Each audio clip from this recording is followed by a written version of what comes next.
Onajonlarimiz bosh qo'ygan yostiqqa farishtalar sajda qilar ekan.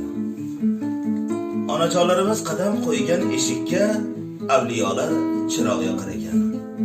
Onajonlarimiz aytgan allasidan payg'ambarlarimiz oyat o'qir ekan. Siz uchun, biz uchun hayotini bergan, dunyosini baxshida etgan jannati inson onajonlarimiz baxtimizga omon bo'lishsin. O'tganlarni joylari jannatda bo'lsin inshaalloh. Shaqajon Rasulov onajonlarimiz uchun ajoyib Yaratganim o'zing bir imkon,